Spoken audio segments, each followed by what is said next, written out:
Assalamualaikum warahmatullahi wabarakatuh. Bagaimana kabarnya? Semoga kalian dalam keadaan sehat walafiat dan tetap semangat. Nah, di video pembelajaran kita kali ini, kita akan mempelajari bab 2, yakni teknologi konstruksi miniatur rumah. Tujuan pembelajarannya adalah memahami pengertian dan perkembangan teknologi sederhana. Ini adalah peta materi atau peta konsep pada bab yang kedua, yakni kita akan mempelajari istilah teknologi, kemudian teknologi konstruksi, dan bagaimana cara membuat produk konstruksi miniatur rumah. Tanpa kita sadari, teknologi telah membawa pengaruh besar terhadap kehidupan manusia. Bagaimana tidak? Hampir seluruh bidang kehidupan manusia memerlukan teknologi. Berbagai teknologi yang tersedia saat ini diciptakan untuk membantu manusia dalam menyelesaikan segala pekerjaan dalam waktu yang singkat. Nah, sekarang mari kita mengenal istilah teknologi. Jadi, istilah teknologi ini berasal dari perpaduan dua kata, yaitu tekne dan logos. Jadi kata tekne ini dalam bahasa Yunani memiliki arti keterampilan, sedangkan logos berarti ilmu. Secara singkatnya, teknologi berarti ilmu yang mempelajari tentang keterampilan.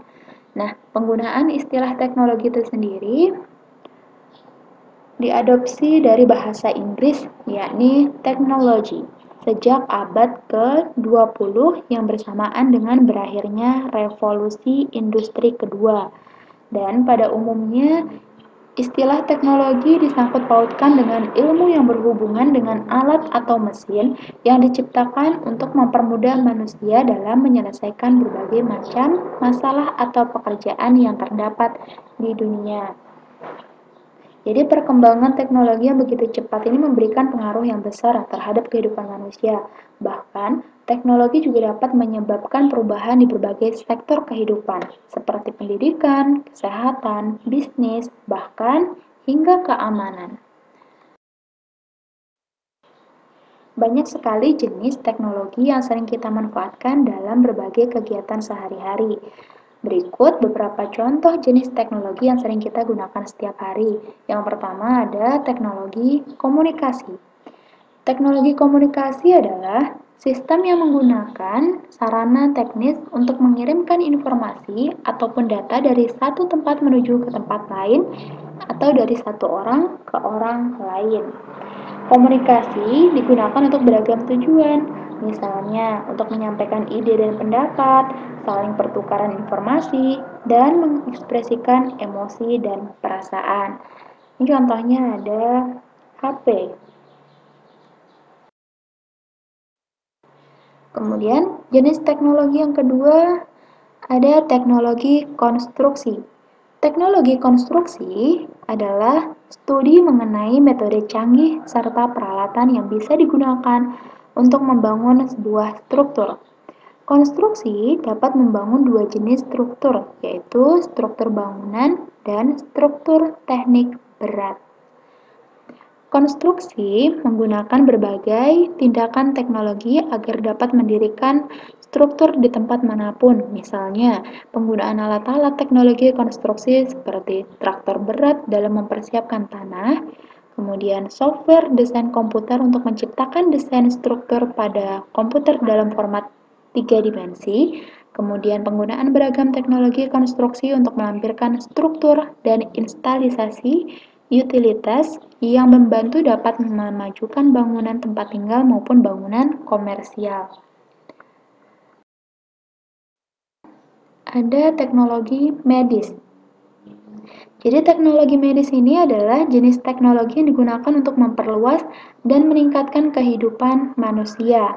Teknologi medis dapat mengurangi rasa sakit dan cedera pasien. Nah, negara-negara yang sudah maju mendapatkan keuntungan dari penggunaan berbagai teknologi medis dalam sistem perawatan kesehatan mereka. Jadi, hal ini menjelaskan alasan mengapa orang di negara maju ini lebih sehat dibandingkan orang-orang di negara berkembang.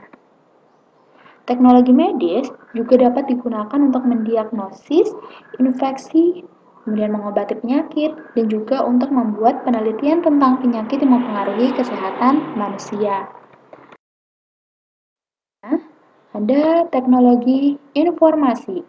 Teknologi informasi adalah seperangkat alat, perangkat keras, dan perangkat lunak yang digunakan untuk menyimpan beragam informasi. Alat teknologi informasi dapat membantu dalam memberikan orang-orang informasi yang tepat pada waktu yang cepat. Nah, dalam era informasi saat ini, sangat penting untuk mengelola sistem informasi guna memastikan akurasi dan efisiensi informasi tersebut. Selanjutnya, yang terakhir nih, ada teknologi transportasi. Jadi teknologi transportasi adalah pemindahan manusia atau barang dari satu tempat ke tempat lainnya dengan menggunakan sebuah wahana yang digerakkan oleh tenaga manusia atau tenaga mesin. Sekian penjelasan yang dapat saya sampaikan, semoga dapat dipahami dan dapat bermanfaat. Tetap belajar di rumah dan jaga kesehatan. Wassalamualaikum warahmatullahi wabarakatuh.